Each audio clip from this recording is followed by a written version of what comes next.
Welcome back, dear friends. This is the last chapter 15 of the Think and Grow Rich book, written by Napoleon Hill. How to outwit the 6 ghosts of fear. Take inventory of yourself as you read this closing chapter, and find out how many of the ghosts are standing in your way. Before we start, please don't forget to subscribe to our channel, and comment below which book should we read next. Now let's get started. Before you can put any portion of this philosophy into successful use, your mind must be prepared to receive it. The preparation is not difficult. It begins with study, analysis, and understanding of 3 enemies which you shall have to clear out. These are indecision, doubt, and fear. The 6th sense will never function while these 3 negatives or any of them remain in your mind. The members of this unholy trio are closely related. Where one is found, the other 2 are close at hand. Indecision is the seedling of fear.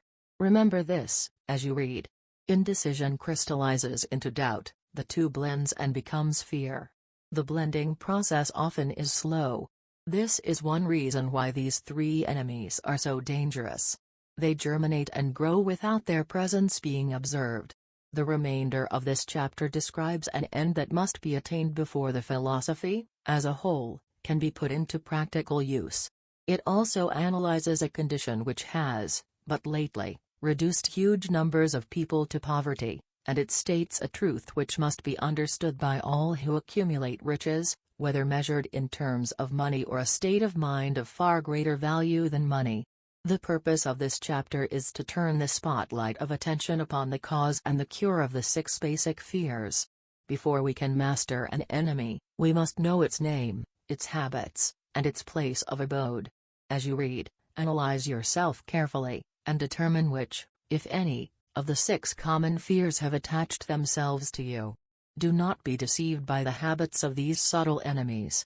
Sometimes they remain hidden in the subconscious mind, where they are difficult to locate, and still more difficult to eliminate. The 6 basic fears. There are 6 basic fears, with some combination of which every human suffers at one tune or another. Most people are fortunate if they do not suffer from the entire 6. Named in the order of their most common appearance, they are: the fear of poverty, the fear of criticism, the fear of ill health, the fear of loss of love of someone, the fear of old age, the fear of death. All other fears are of minor importance. They can be grouped under these 6 headings. The prevalence of these fears, as a curse to the world, runs in cycles. For almost 6 years, while the Depression was on, we floundered in the cycle of fear of poverty. During the World War, we were in the cycle of fear of death. Just following the war, we were in the cycle of fear of ill health, as evidenced by the epidemic of disease which spread itself all over the world. Fears are nothing more than states of mind. One state of mind is subject to control and direction. Physicians, as everyone knows, are less subject to attack by disease than ordinary laymen, for the reason that physicians do not fear disease. Physicians, without fear or hesitation, have been known to physically contact hundreds of people, daily, who were suffering from such contagious diseases as smallpox, without becoming infected. Their immunity against the disease consisted, largely, if not solely, in their absolute lack of fear.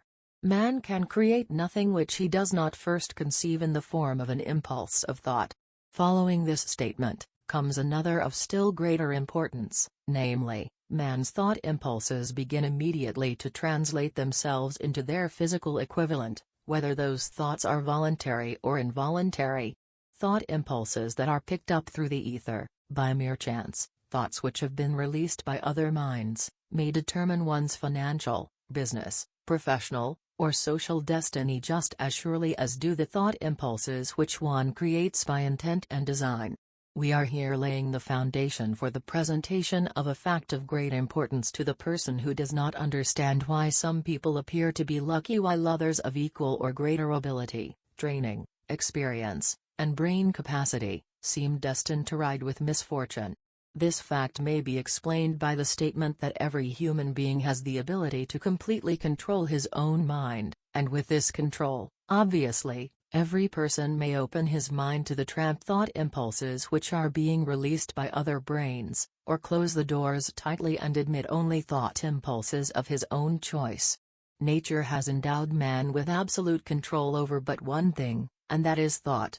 This fact, coupled with the additional fact that everything that man creates, begins in the form of a thought, leads one very near to the principle by which fear may be mastered. If it is true that all thought has a tendency to clothe itself in its physical equivalent, and this is true, beyond any reasonable room for doubt, it is equally true that thought impulses of fear and poverty cannot be translated into terms of courage and financial gain. The people of America began to think of poverty, following the Wall Street crash of 1929. Slowly, but surely that mass thought was crystallized into its physical equivalent, which was known as a depression. This had to happen, it is in conformity with the laws of nature. The fear of poverty. There can be no compromise between poverty and riches. The two roads that lead to poverty and riches travel in opposite directions. If you want riches, you must refuse to accept any circumstance that leads to poverty. The word riches is here used in its broadest sense, meaning financial, spiritual, mental and material estates. The starting point of the path that leads to riches is desire. In Chapter 1, you received full instructions for the proper use of desire. In this chapter, on fear, you have complete instructions for preparing your mind to make practical use of desire. Here, then, is the place to give yourself a challenge that will definitely determine how much of this philosophy you have absorbed. Here is the point at which you can turn prophet and foretell, accurately, what the future holds in store for you. If, after reading this chapter, you are willing to accept poverty, you may as well make up your mind to receive poverty. This is one decision you cannot avoid. If you demand riches, determine what form, and how much will be required to satisfy you. You know the road that leads to riches. You have been given a roadmap which, if followed, will keep you on that road. If you neglect to make the start or stop before you arrive, no one will be to blame, but you. This responsibility is yours.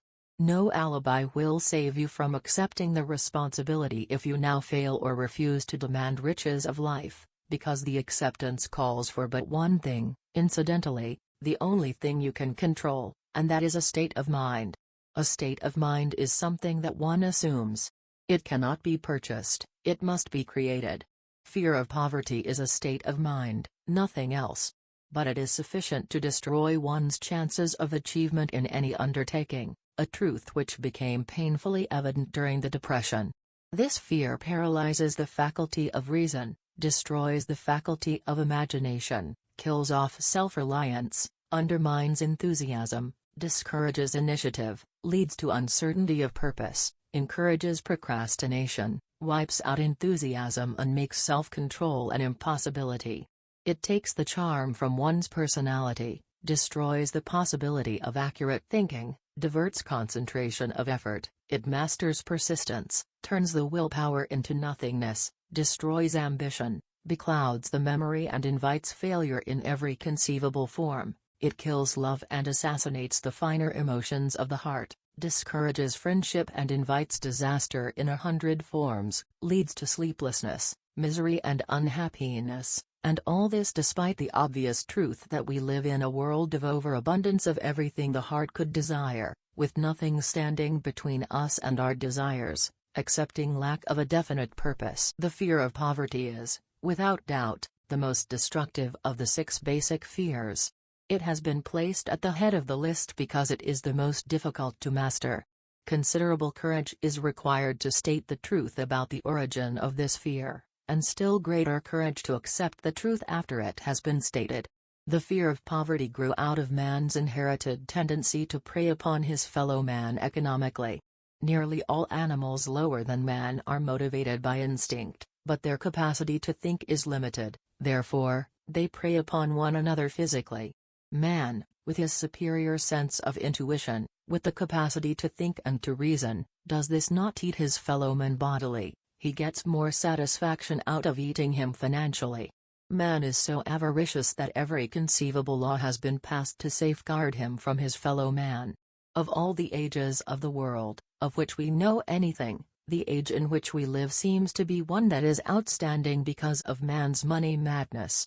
A man is considered less than the dust of the earth unless he can display a fat bank account, but if he has money, never mind how he acquired it, he is a king or a big shot, he is above the law, he rules in politics, he dominates in business, and the whole world about him bows in respect when he passes. Nothing brings man so much suffering and humility as poverty. Only those who have experienced poverty understand the full meaning of this. It is no wonder that man fears poverty. Through a long line of inherited experiences man has learned, for sure, that some men cannot be trusted, where matters of money and earthly possessions are concerned. This is a rather stinging indictment, the worst part of it being that it is true. The majority of marriages are motivated by the wealth possessed by one, or both of the contracting parties. It is no wonder, therefore, that the divorce courts are busy. So eager is the man to possess wealth that he will acquire it in whatever manner he can, through legal methods if possible, through other methods if necessary or expedient. Self-analysis may disclose weaknesses that one does not like to acknowledge. This form of examination is essential to all who demand life more than mediocrity and poverty. Remember, as you check yourself point by point, that you are both the court and the jury, the prosecuting attorney and the attorney for the defense, and that you are the plaintiff and the defendant, also, that you are on trial. Face the facts squarely. Ask yourself definite questions and demand direct replies. When the examination is over, you will know more about yourself. If you do not feel that you can be an impartial judge in this self-examination, call upon someone who knows you well to serve as judge while you cross-examine yourself. You are after the truth. Get it, no matter at what cost, even though it may temporarily embarrass you. The majority of people, if asked what they fear most, would reply, "I fear nothing." The reply would be inaccurate because few people realize that they are bound, handicapped, whipped spiritually and physically through some form of fear. So subtle and deeply seated is the emotion of fear that one may go through life burdened with it, never recognizing its presence. Only a courageous analysis will disclose the presence of this universal enemy. When you begin such an analysis, search deeply into your character. Here is a list of the symptoms for which you should look. Symptoms of the fear of poverty are: indifference, commonly expressed through lack of ambition, willingness to tolerate poverty, acceptance of whatever compensation life may offer without protest, mental and physical laziness, lack of initiative, imagination, enthusiasm and self-control. Indecision, the habit of permitting others to do one's thinking. Staying on the fence. Doubt, generally expressed through alibis and excuses designed to cover up, explain away, or apologize for one's failures, sometimes expressed in the form of envy of those who are successful, or by criticizing them. Worry, usually expressed by finding fault with others, a tendency to spend beyond one's income, neglect of personal appearance, scowling and frowning, intemperance in the use of alcoholic drink, sometimes through the use of narcotics, nervousness, lack of poise, self-consciousness and lack of self-reliance. Overcaution, the habit of looking for the negative side of every circumstance, thinking and talking of possible failure instead of concentrating upon the means of succeeding. Knowing all the roads to disaster, but never searching for the plans to avoid failure. Waiting for the right time to begin putting ideas and plans into action, until the waiting becomes a permanent habit. Remembering those who have failed, and forgetting those who have succeeded. Seeing the hole in the donut, but overlooking the donut. Pessimism, leading to indigestion, poor elimination, auto-intoxication, bad breath and bad disposition. Procrastination, the habit of putting off until tomorrow that which should have been done last year. Spending enough time in creating alibis and excuses to have done the job. This symptom is closely related to overcaution, doubt and worry. Refusal to accept responsibility when it can be avoided. Willingness to compromise rather than put up a stiff fight. Compromising with difficulties instead of harnessing and using them as stepping stones to advancement. bargaining with life for a penny, instead of demanding prosperity, opulence, riches, contentment and happiness. Planning what to do if and when overtaken by failure, instead of burning all bridges and making retreat impossible. Weakness of, and often total lack of self-confidence, definiteness of purpose, self-control, initiative, enthusiasm, ambition, thrift and sound reasoning ability. Expecting poverty instead of demanding riches. Money talks. Some will ask, why did you write a book about money? Why measure riches in dollars, alone? Some will believe, and rightly so, that there are other forms of riches more desirable than money.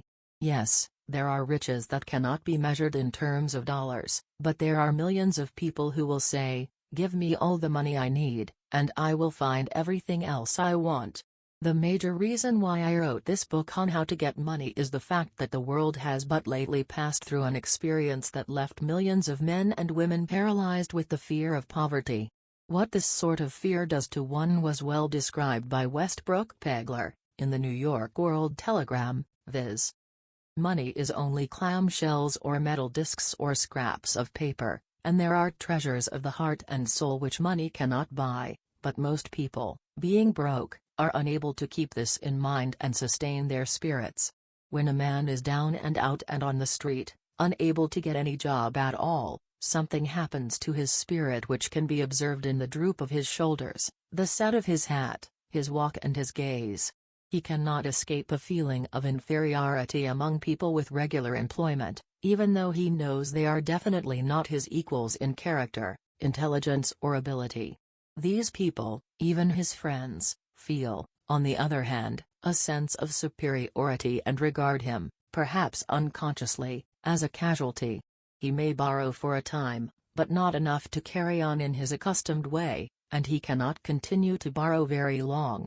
But borrowing in itself, when a man is borrowing merely to live, is a depressing experience, and the money lacks the power of earned money to revive his spirits. Of course, none of this applies to bums or habitual ne'er-do-wells, but only to men of normal ambitions and self-respect. Women conceal despair. Women in the same predicament must be different. We somehow do not think of women at all in considering the down-and-outers. They are scarce in the breadlines, they rarely are seen begging on the streets, and they are not recognizable in crowds by the same plain signs which identify busted men. Of course, I do not mean the shuffling hags of the city streets who are the opposite number of the confirmed male bums. I mean reasonably young, decent and intelligent women. There must be many of them, but their despair is not apparent. Maybe they kill themselves. When a man is down and out he has time on his hands for brooding. He may travel miles to see a man about a job and discover that the job is filled or that it is one of those jobs with no base pay but only a commission on the sale of some useless knick-knack which nobody would buy, except out of pity. Turning that down, he finds himself back on the street with nowhere to go but just anywhere. So he walks and walks. He gazes into store windows at luxuries that are not for him, and feels inferior and gives way to people who stop to look with an active interest. He wanders into the railroad station or puts himself down in the library to ease his legs and soak up a little heat, but that isn't looking for a job, so he gets going again. He may not know it, but his aimlessness would give him away even if the very lines of his figure did not. He may be well dressed in the clothes left over from the days when he had a steady job, but the clothes cannot disguise the droop. Money makes difference. He sees thousands of other people, bookkeepers or clerks or chemists or wagon hands, busy at their work and envies them from the bottom of his soul. They have their independence, their self-respect and manhood, and he simply cannot convince himself that he is a good man, too, though he argues it out and arrives at a favorable verdict hour after hour. It is just money which makes this difference in him. With a little money, he would be himself again. Some employers take the most shocking advantage of people who are down and out. The agencies hang out little colored cards offering miserable wages to busted men, $12 a week, $15 a week. An $18 a week job is a plum, and anyone with $25 a week to offer does not hang the job in front of an agency on a colored card. I have a want ad clipped from a local paper demanding a clerk, a good, clean penman, to take telephone orders for a sandwich shop from 11 a.m. to 2 p.m. for $8 a month, not $8 a week but $8 a month. The ad says also, state religion. Can you imagine the brutal effrontery of anyone who demands a good, clean penman for 11 cents an hour inquiring into the victim's religion? But that is what busted people are offered. The fear of criticism. Just how man originally came by this fear, no one can state definitely, but one thing is certain, he has it in a highly developed form. Some believe that this fear made its appearance about the time that politics became a profession. Others believe it can be traced to the age when women first began to concern themselves with styles in wearing apparel. This author, being neither a humorist nor a prophet, is inclined to attribute the basic fear of criticism to that part of man's inherited nature that prompts him not only to take away his fellowman's goods and wares but to justify his action by criticism of his fellowman's character.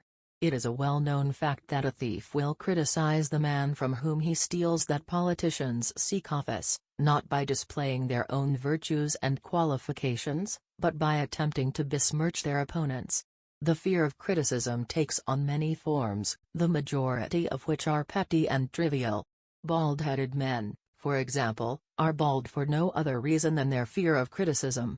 Heads become bald because of the tight-fitting bands of hats which cut off the circulation from the roots of the hair. Men wear hats, not because they actually need them, but mainly because everyone is doing it. The individual falls into line and does likewise, lest some other individuals criticize him. Women seldom have bald heads, or even thin hair, because they wear hats that fit their heads loosely, the only purpose of the hats being adornment. But, it must not be supposed that women are free from the fear of criticism. If any woman claims to be superior to a man with reference to this fear, ask her to walk down the street wearing a hat of the vintage of 1890. The astute manufacturers of clothing have not been slow to capitalize on this basic fear of criticism, with which all mankind has been cursed. Every season the styles in many articles of wearing apparel change. Who establishes the styles? Certainly not the purchaser of clothing, but the manufacturer. Why does he change the styles so often? The answer is obvious. He changes the styles so he can sell more clothes. For the same reason, the manufacturers of automobiles, with a few rare and very sensible exceptions, change styles of models every season. No man wants to drive an automobile that is not of the latest style, although the older model may actually be the better car. We have been describing the manner in which people behave under the influence of fear of criticism as applied to the small and petty things of life. Let us now examine human behavior when this fear affects people in connection with the more important events of human relationship. Take for example practically any person who has reached the age of mental maturity, from 35 to 40 years of age, as a general average, and if you could read the secret thoughts of his mind, you would find a very decided disbelief in most of the fables taught by the majority of the dogmatists and theologians a few decades back. Not often, however, will you find a person who has the courage to openly state his belief on this subject. Most people will, if pressed far enough, tell a lie rather than admit that they do not believe the stories associated with that form of religion that held people in bondage prior to the age of scientific discovery and education. Why does the average person, even in this day of enlightenment, shy away from denying his belief in the fables which were the basis of most of the religions a few decades ago? The answer is, because of the fear of criticism. Men and women have been burned at the stake for daring to express disbelief in ghosts. It is no wonder we have inherited a consciousness that makes us fear criticism. The time was, and not so far in the past, when criticism carried severe punishments. It still does in some countries. The fear of criticism robs man of his initiative, destroys his power of imagination, limits his individuality, takes away his self-reliance, and does his damage in 100 other ways. Parents often do their children irreparable injury by criticizing them. The mother of one of my boyhood chums used to punish him with a switch almost daily, always completing the job with a statement, "You'll land in the penitentiary before you are 20. He was sent to a reformatory at the age of 17. Criticism is the one form of service, of which everyone has too much. Everyone has a stock of it which is handed out, gratis, whether called for or not. One's nearest relatives often are the worst offenders. It should be recognized as a crime. In reality it is a crime of the worst nature, for any parent to build inferiority complexes in the mind of a child, through unnecessary criticism. Employers who understand human nature, get the best there is in men, not by criticism, but by constructive suggestion. Parents may accomplish the same results with their children. Criticism will plant fear in the human heart, or resentment, but it will not build love or affection. Symptoms of the fear of criticism. This fear is almost as universal as the fear of poverty, and its effects are just as fatal to personal achievement, mainly because this fear destroys initiative, and discourages the use of imagination. The major symptoms of the fear are self-consciousness, generally expressed through nervousness, timidity in conversation and in meeting strangers, awkward movement of the hands and limbs, shifting of the eyes, lack of poise, expressed through lack of voice control, nervousness in the presence of others, poor posture of the body, poor memory, personality, lacking in firmness of decision, personal charm, an ability to express opinions definitely, the habit of sidestepping issues instead of meeting them squarely, agreeing with others without careful examination of their opinions, inferiority complex, the habit of expressing self-approval by word of mouth and by actions, as a means of covering up a feeling of inferiority, using big words to impress others, often without knowing the real meaning of the words, imitating others in dress, speech and manners, boasting of imaginary achievements. This sometimes gives a surface appearance of a feeling of superiority. Extravagance. The habit of trying to keep up with the Joneses, spending beyond one's income. Lack of initiative.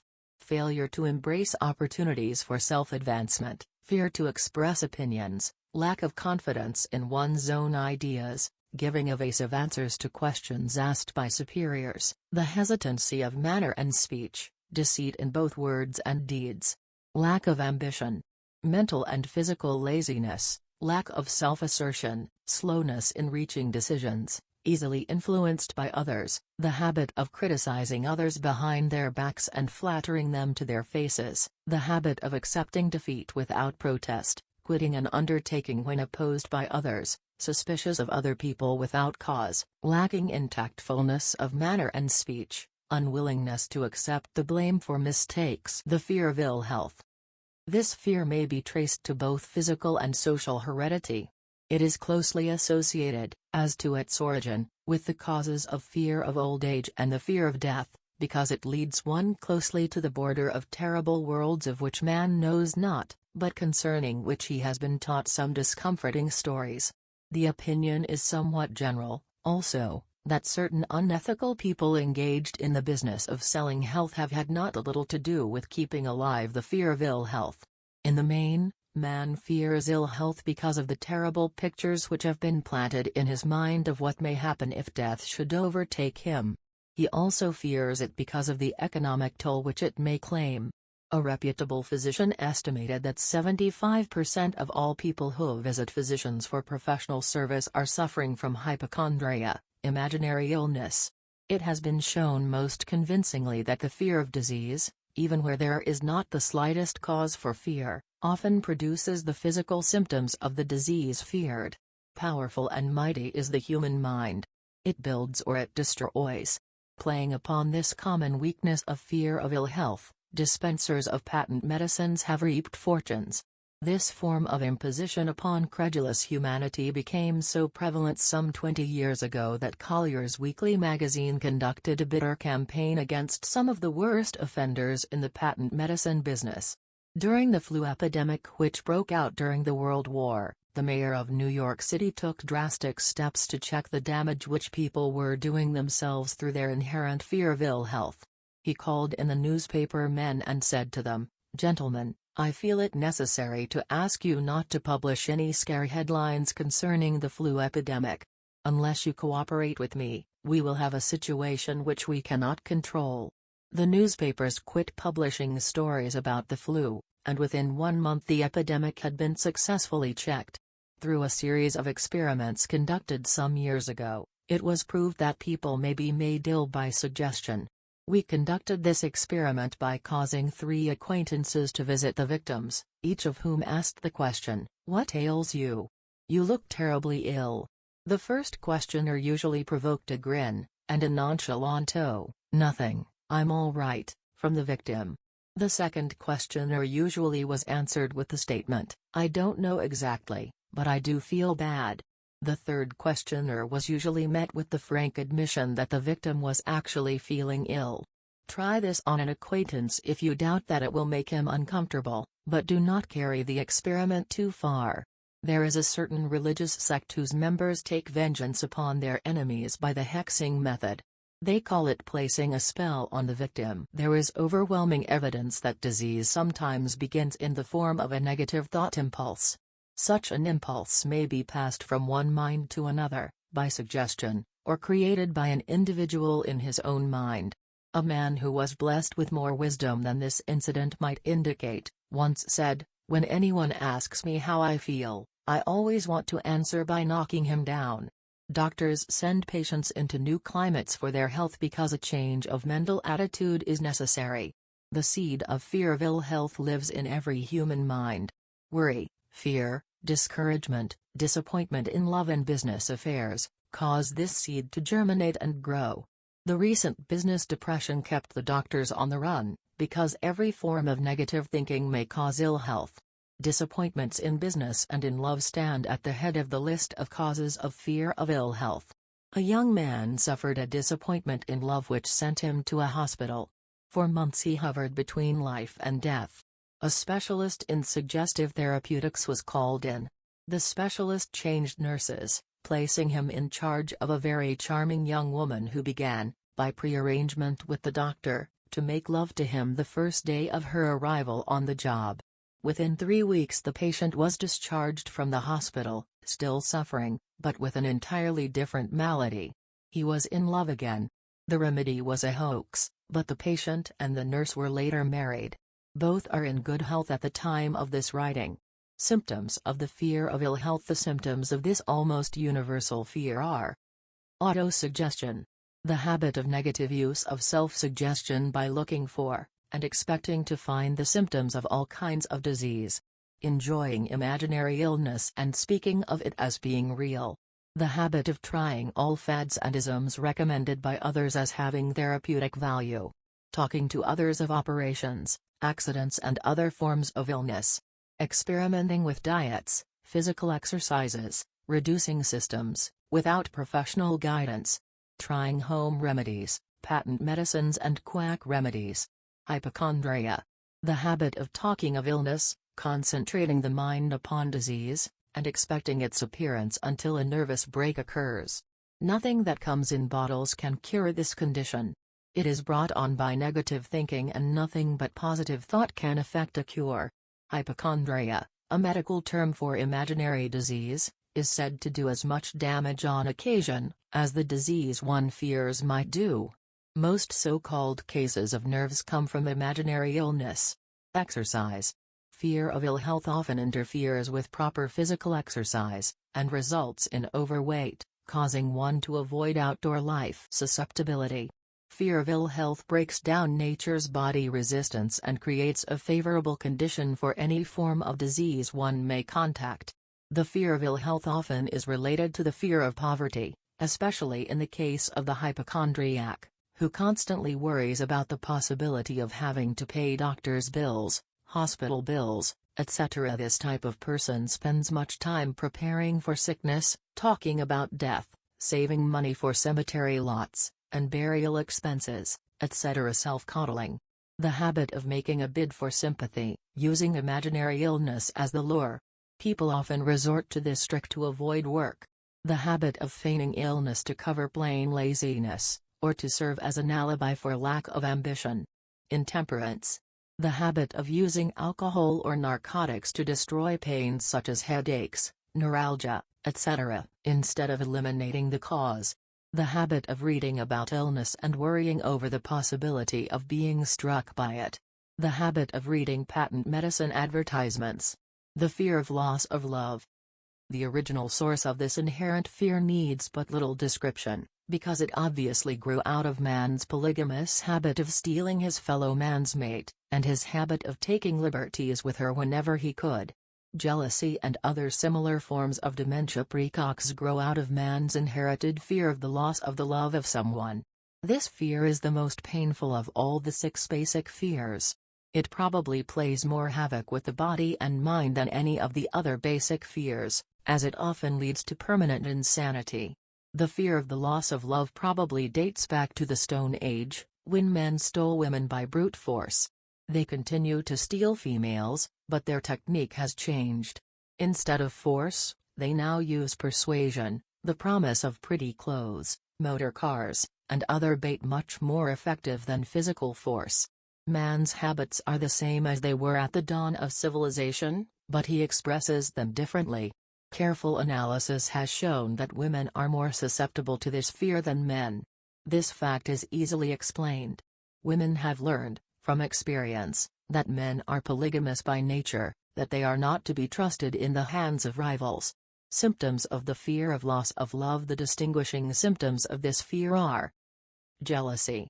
The habit of being suspicious of friends and loved ones without any reasonable evidence of sufficient grounds. The habit of accusing wife or husband of infidelity without grounds. General suspicion of everyone, absolute faith in no one. Fault-finding. The habit of finding fault with friends, relatives, business associates and loved ones upon the slightest provocation, or without any cause whatsoever. Gambling. The habit of gambling, stealing, cheating, and otherwise taking hazardous chances to provide money for loved ones, with the belief that love can be bought. The habit of spending beyond one's means, or incurring debts, to provide gifts for loved ones, with the object of making a favorable showing. Insomnia, nervousness, lack of persistence, weakness of will, lack of self-control, lack of self-reliance, bad temper. The fear of old age. In the main, this fear grows out of 2 sources. First, the thought that old age may bring with it poverty. Secondly, and by far the most common source of origin, from false and cruel teachings of the past which have been too well mixed with fire and brimstone, and other bogies cunningly designed to enslave man through fear. In the basic fear of old age, man has 2 very sound reasons for his apprehension, one growing out of his distrust of his fellowmen, who may seize whatever worldly goods he may possess, and the other arising from the terrible pictures of the world beyond, which were planted in his mind, through social heredity before he came into full possession of his mind. The possibility of ill health, which is more common as people grow older, is also a contributing cause of this common fear of old age. Eroticism also enters into the cause of the fear of old age, as no man cherishes the thought of diminishing sex attraction. The most common cause of fear of old age is associated with the possibility of poverty. Poorhouse is not a pretty word. It throws a chill into the mind of every person who faces the possibility of having to spend his declining years on a poor farm. Another contributing cause of the fear of old age is the possibility of a loss of freedom and independence, as old age may bring with it the loss of both physical and economic freedom. Symptoms of the fear of old age. The commonest symptoms of this fear are: the tendency to slow down and develop an inferiority complex at the age of mental maturity, around the age of 40, falsely believing oneself to be slipping because of age. The truth is that man's most useful years, mentally and spiritually, are those between 40 and 60. The habit of speaking apologetically of oneself as being old merely because one has reached the age of 40, or 50, instead of reversing the rule and expressing gratitude for having reached the age of wisdom and understanding. The habit of killing off initiative, imagination, and self-reliance by falsely believing oneself too old to exercise these qualities. The habit of the man or woman of 40 dressing with the aim of trying to appear much younger, and affecting mannerisms of youth, thereby inspiring ridicule by both friends and strangers. The fear of death. To some, this is the cruelest of all the basic fears. The reason is obvious. The terrible pangs of fear associated with the thought of death, in the majority of cases, may be charged directly to religious fanaticism. So-called heathen are less afraid of death than the more civilized. For hundreds of millions of years, man has been asking the still unanswered questions: whence and whither? Where did I come from, and where am I going? During the darker ages of the past, the more cunning and crafty were not slow to offer the answer to these questions, for a price. Witness, now, the major source of origin of the fear of death. Come into my tent, embrace my faith, accept my dogmas, and I will give you a ticket that will admit you straight away into heaven when you die, cries a leader of a sectarianism. Remain out of my tent, says the same leader, and may the devil take you and burn you throughout eternity. Eternity is a long time. Fire is a terrible thing. The thought of eternal punishment, with fire, not only causes man to fear death, it often causes him to lose his reason. It destroys interest in life and makes happiness impossible. During my research, I reviewed a book entitled A Catalogue of the Gods, in which were listed the 30,000 gods that man has worshipped. Think of it. 30,000 of them, represented by everything from a crawfish to a man. It is little wonder that men have become frightened at the approach of death. While the religious leader may not be able to provide safe conduct into heaven, nor, by lack of such provision, allow the unfortunate to descend into hell, the possibility of the latter seems so terrible that the very thought of it lays hold of the imagination in such a realistic way that it paralyzes reason, and sets up the fear of death.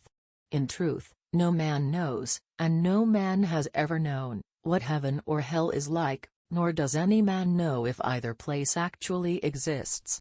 This very lack of positive knowledge opens the door of the human mind to the charlatan, so he may enter and control that mind with his stock of legerdemain and various brands of pious fraud and trickery.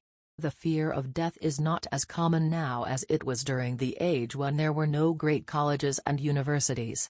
Men of science have turned the spotlight of truth upon the world, and this truth is rapidly freeing men and women from this terrible fear of death.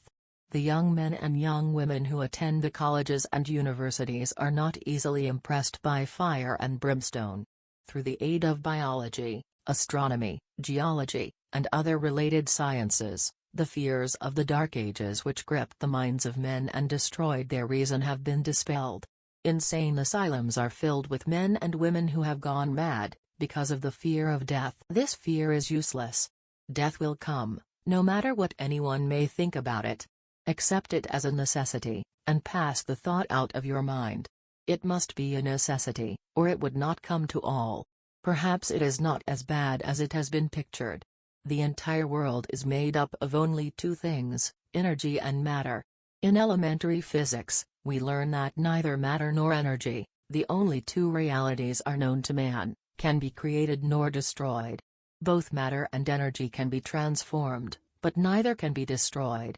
Life is energy if it is anything. If neither energy nor matter can be destroyed, of course, life cannot be destroyed. Life, like other forms of energy, may be passed through various processes of transition, or change, but it cannot be destroyed. Death is mere transition.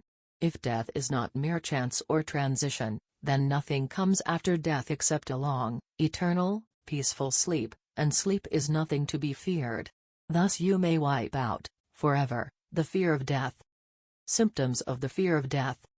The general symptoms of this fear are the habit of thinking about dying instead of making the most of life, due, generally, to lack of purpose, or lack of a suitable occupation.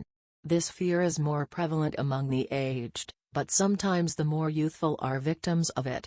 The greatest of all remedies for the fear of death is a burning desire for achievement, backed by useful service to others. A busy person seldom has time to think about dying. He finds life too thrilling to worry about death. Sometimes the fear of death is closely associated with the fear of poverty, where one's death would leave loved ones poverty-stricken.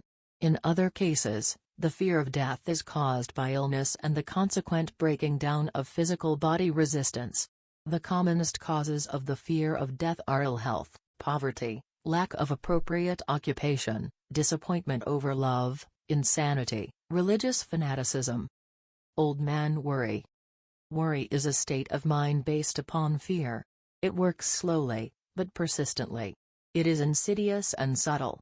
Step by step it digs itself in until it paralyzes one's reasoning faculty, destroys self-confidence and initiative. A worry is a form of sustained fear caused by indecision, therefore it is a state of mind which can be controlled. An unsettled mind is helpless. Indecision makes an unsettled mind. Most individuals lack the willpower to reach decisions promptly and to stand by them after they have been made, even during normal business conditions. During periods of economic unrest, such as the world recently experienced, the individual is handicapped, not alone by his inherent nature to be slow at reaching decisions, but he is influenced by the indecision of others around him who have created a state of mass indecision. During the Depression, the whole atmosphere, all over the world, was filled with fearenza and worryitis, the two mental disease germs which began to spread themselves after the Wall Street frenzy in 1929. There is only one known antidote for these germs. It is the habit of prompt and firm decision. Moreover, it is an antidote that every individual must apply for himself. We do not worry over conditions, once we have reached a decision to follow a definite line of action. I once interviewed a man who was to be electrocuted 2 hours later. The condemned man was the calmest of some 8 men who were in the death cell with him. His calmness prompted me to ask him how it felt to know that he was going into eternity in a short while. With a smile of confidence on his face, he said, "It feels fine.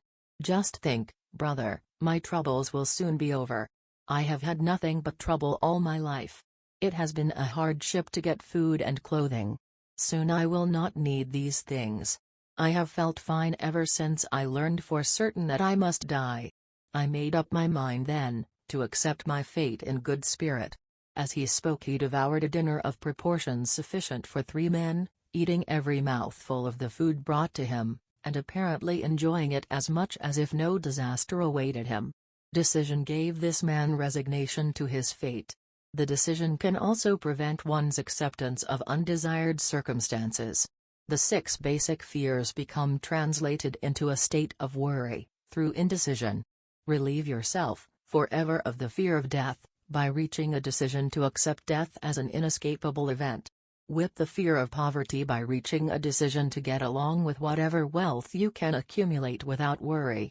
Put your foot upon the neck of the fear of criticism by reaching a decision not to worry about what other people think, do, or say.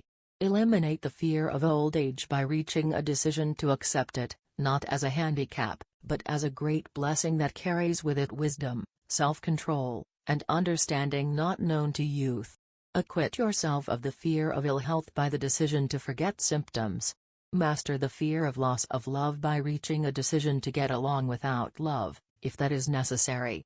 Kill the habit of worry, in all its forms, by reaching a general, blanket decision that nothing which life has to offer is worth the price of worry.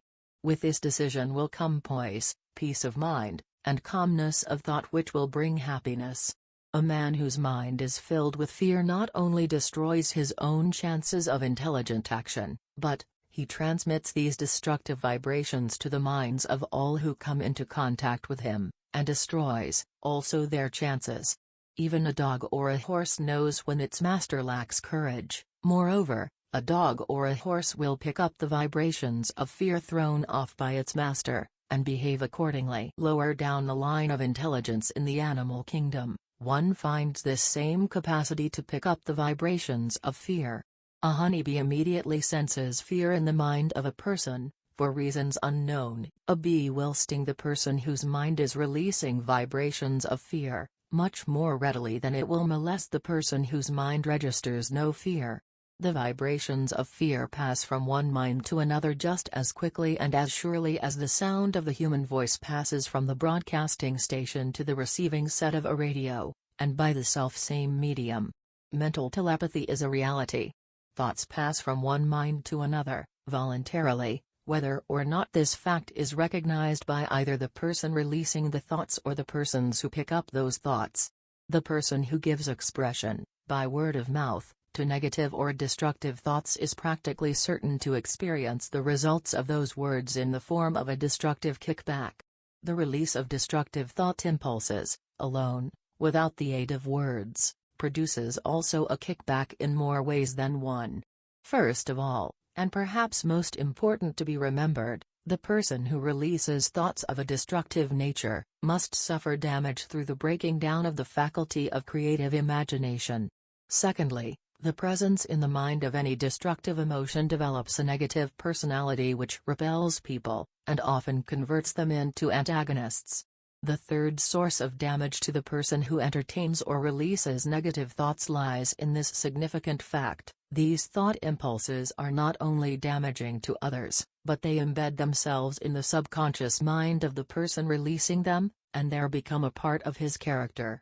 One is never through with a thought, merely by releasing it. When a thought is released, it spreads in every direction, through the medium of the ether, but it also plants itself permanently in the subconscious mind of the person releasing it. Your business in life is, presumably, to achieve success. To be successful, you must find peace of mind, acquire the material needs of life, and above all, attain happiness. All of this evidence of success begin in the form of thought impulses. You may control your own mind, you have the power to feed it whatever thought impulses you choose. With this privilege goes also the responsibility of using it constructively. You are the master of your own earthly destiny just as surely as you have the power to control your own thoughts. You may influence, direct, and eventually control your own environment, making your life what you want it to be, or, you may neglect to exercise the privilege which is yours, to make your life to order, thus casting yourself upon the broad sea of circumstance where you will be tossed hither and yon, like a chip on the waves of the ocean. The Devil's Workshop. The seventh basic evil. In addition to the 6 basic fears, there is another evil by which people suffer. It constitutes a rich soil in which the seeds of failure grow abundantly. It is so subtle that its presence often is not detected. This affliction cannot properly be classed as a fear. It is more deeply seated and more often fatal than all of the 6 fears. For want of a better name, let us call this evil susceptibility to negative influences. Men who accumulate great riches always protect themselves against this evil. The poverty-stricken never do. Those who succeed in any calling must prepare their minds to resist evil. If you are reading this philosophy for the purpose of accumulating riches, you should examine yourself very carefully, to determine whether you are susceptible to negative influences. If you neglect this self-analysis, you will forfeit your right to attain the object of your desires. Make the analysis searching. After you read the questions prepared for this self-analysis, hold yourself to strict accounting in your answers. Go at the task as carefully as you would search for any other enemy you knew to be awaiting you in ambush, and deal with your own faults as you would with a more tangible enemy. You can easily protect yourself against highway robbers because the law provides organized cooperation for your benefit, but the 7th basic evil is more difficult to master because it strikes when you are not aware of its presence when you are asleep, and while you are awake. Moreover, its weapon is intangible, because it consists of merely a state of mind. This evil is also dangerous because it strikes in as many different forms as there are human experiences. Sometimes it enters the mind through the well-meant words of one's own relatives. At other times, it pours from within, through one's own mental attitude. Always it is as deadly as poison, even though it may not kill as quickly. How to protect yourself against negative influences.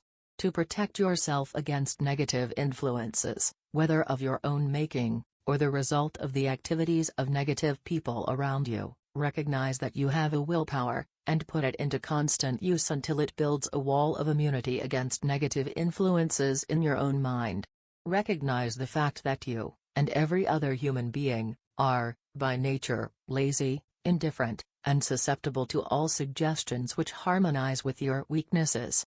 Recognize that you are, by nature, susceptible to all the 6 basic fears, and set up habits for the purpose of counteracting all these fears. Recognize that negative influences often work on you through your subconscious mind, therefore they are difficult to detect, and keep your mind closed against all people who depress or discourage you in any way. Clean out your medicine chest, throw away all pill bottles, and stop pandering to colds, aches, pains and imaginary illness. Deliberately seek the company of people who influence you to think and act for yourself. Do not expect troubles, as they have a tendency not to disappoint. Without a doubt, the most common weakness of all human beings is the habit of leaving their minds open to the negative influence of other people. This weakness is all the more damaging because most people do not recognize that they are cursed by it, and many who acknowledge it, neglect or refuse to correct the evil until it becomes an uncontrollable part of their daily habits. To aid those who wish to see themselves as they really are, the following list of questions has been prepared. Read the questions and state your answers aloud, so you can hear your own voice. This will make it easier for you to be truthful with yourself. Self-analysis test questions, to write down and answer it. 1. Do you complain often of feeling bad, and if so, what is the cause? 2. Do you find fault with other people at the slightest provocation? 3. Do you frequently make mistakes in your work, and if so, why? 4. Are you sarcastic and offensive in your conversation? 5. Do you suffer frequently from indigestion? If so, what is the cause? 6. Does life seem futile and the future hopeless to you? If so, why? 7. Do you like your occupation? If not, why? 8. Do you often feel self-pity, and if so, why? 9. Are you envious of those who excel at you? 10. To which do you devote most time, thinking of success, or of failure? 11. Are you gaining or losing self-confidence as you grow older? 12. Do you learn something of value from all mistakes? 13. Are you permitting some relative or acquaintance to worry you? If so, why? 14. Are you sometimes in the clouds and at other times in the depths of despondency? 15. Who has the most inspiring influence upon you? 16. What is the cause? 17. Do you tolerate negative or discouraging influences which you can avoid? 18. Are you careless of your personal appearance? If so, when and why? 19. Have you learned how to drown your troubles by being too busy to be annoyed by them? 20. Would you call yourself a spineless weakling if you permitted others to do your thinking for you? 21. Do you neglect internal bathing until auto-intoxication makes you ill-tempered and irritable? 22. How many preventable disturbances annoy you, and why do you tolerate them? 23. Do you resort to liquor, narcotics, or cigarettes to quiet your nerves? If so, why do you not try willpower instead? 24. Does anyone nag you, and if so, for what reason? 25. Do you have a definite major purpose, and if so, what is it, and what plan have you for achieving it? 26. Do you suffer from any of the 6 basic fears? If so, which ones? 27. Have you a method by which you can shield yourself against the negative influence of others? 28. Do you make deliberate use of auto-suggestion to make your mind positive?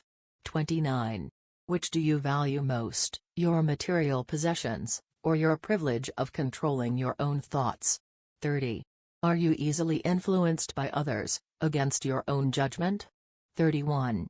Has today added anything of value to your stock of knowledge or state of mind? 32. Do you face squarely the circumstances which make you unhappy, or sidestep the responsibility? 33.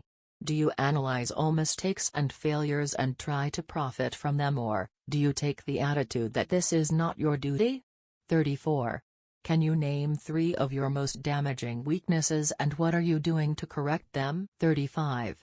Do you encourage other people to bring their worries to you for sympathy? 36. Do you choose, from your daily experiences, lessons or influences which aid in your personal advancement? 37. Does your presence have a negative influence on other people as a rule? 38. What habits of other people annoy you most? 39. Do you form your own opinions or permit yourself to be influenced by other people? 40.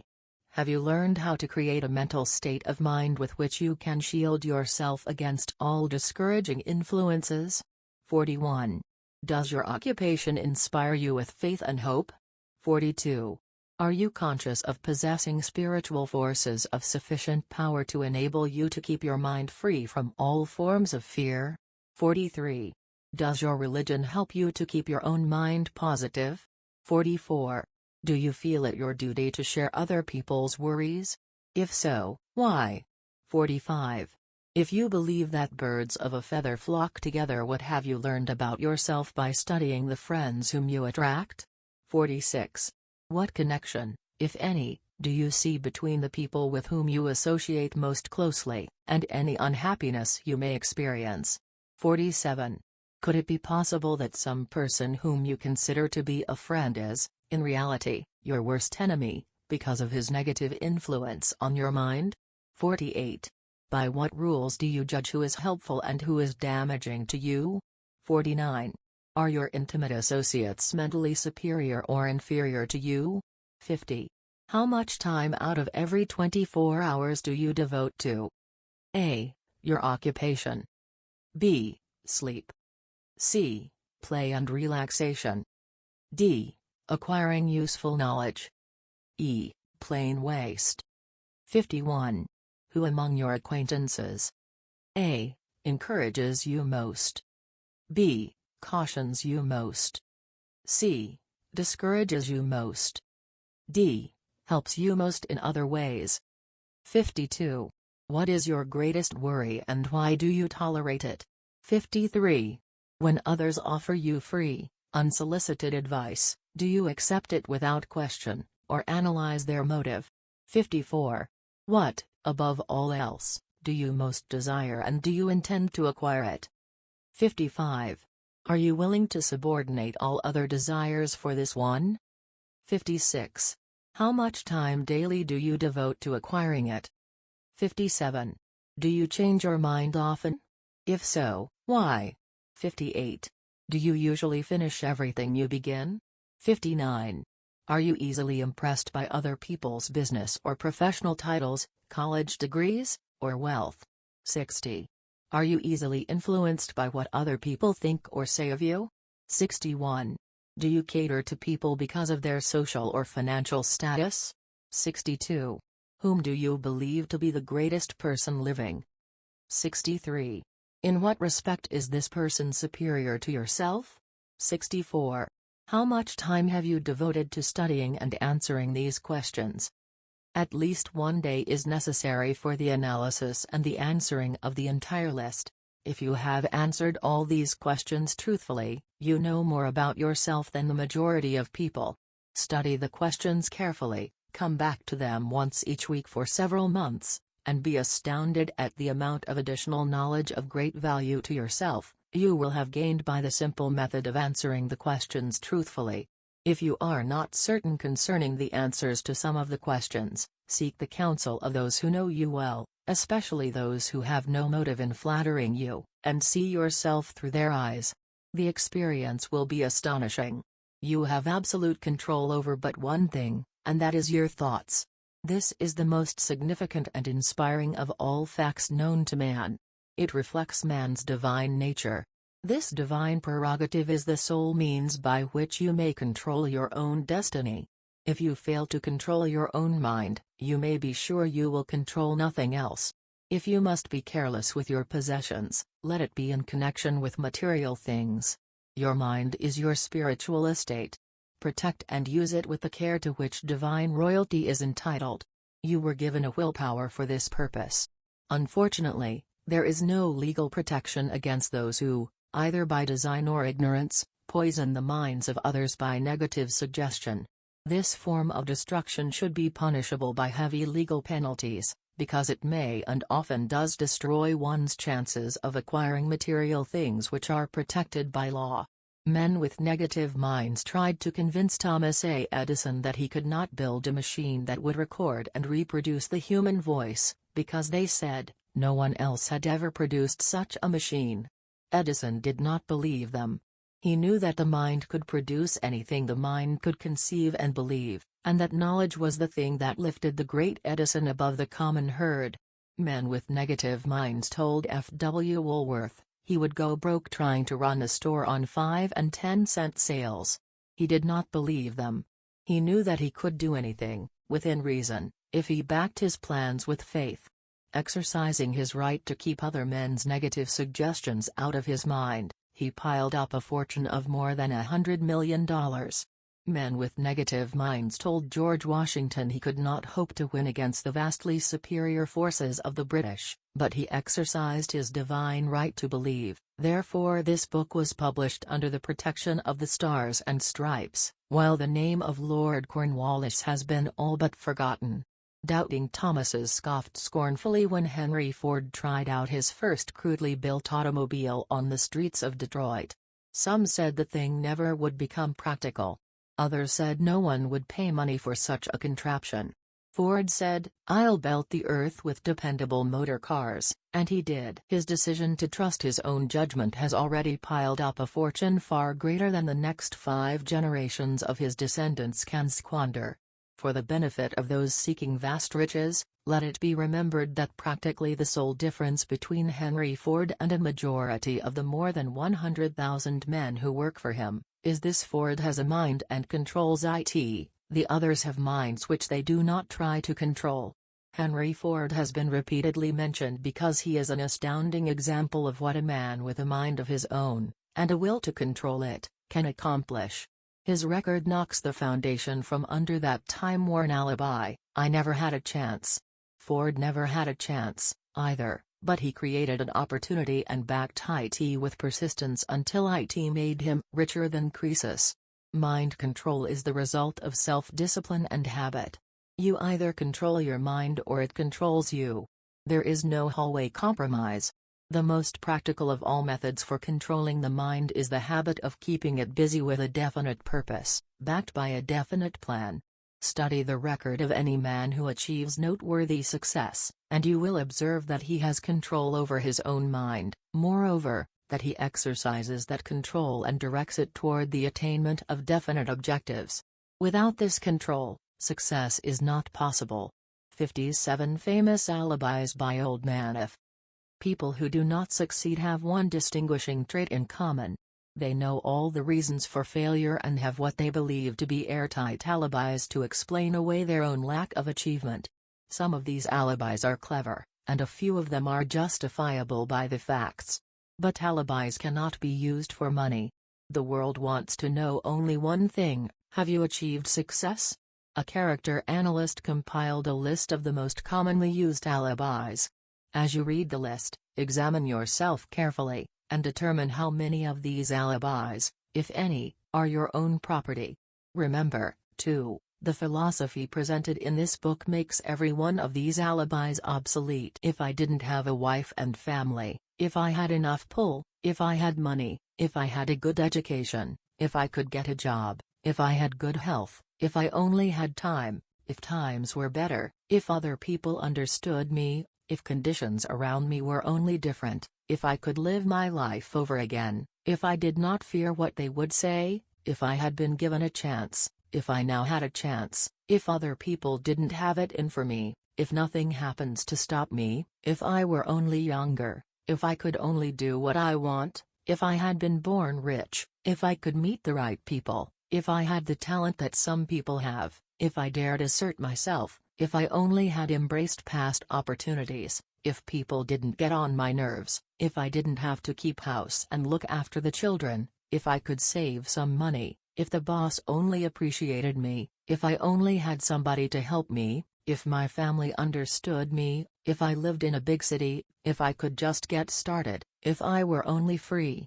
if I had the personality of some people, if I were not so fat, if my talents were known, if I could just get a break, if I could only get out of debt, if I hadn't failed, if I only could knew how, If everybody didn't oppose me, if I didn't have so many worries, if I could marry the right person, if people weren't so dumb, if my family were not so extravagant, if I were sure of myself, if luck were not against me, if I had not been born under the wrong star, if it were not true that what is to be will be, if I did not have to work so hard, if I hadn't lost my money, if I lived in a different neighborhood, if I didn't have a past, if I only had a business of my own, if other people would only listen to me, if, and this is the greatest of them all, I had the courage to see me as I really am, I would find out what is wrong with me and correct it. Then I might have a chance to profit from my mistakes and learn something from the experience of others, for I know that there is something wrong with me,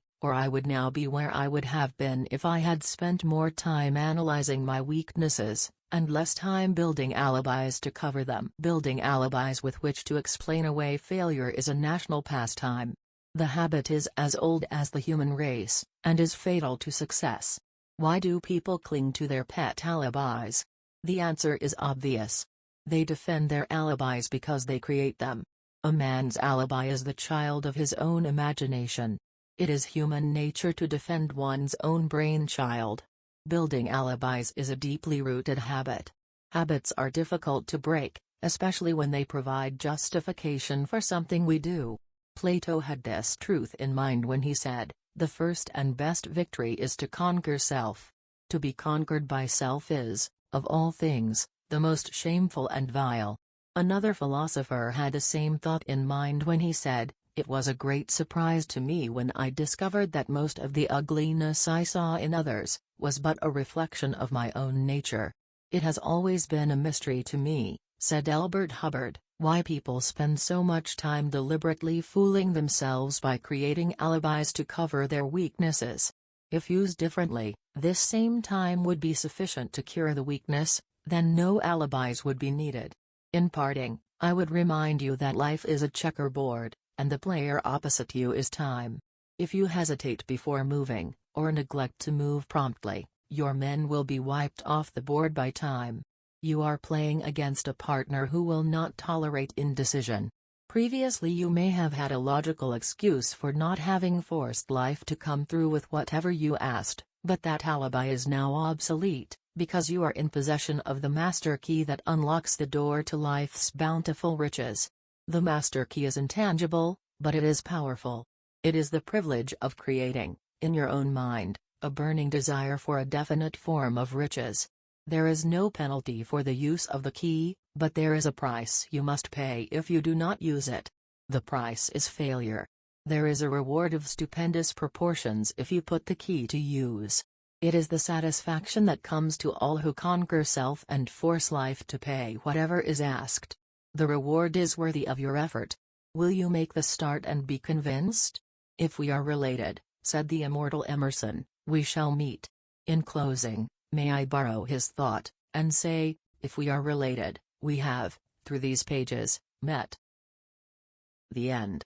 Congratulations to you for being with us through all the book. I hope you find it useful. If so, please don't forget to check our others book on the channel, and don't forget to subscribe, like, and comment below which book should we read next. Thank you for your support, friends. Bye bye now, have a lovely day, see you later.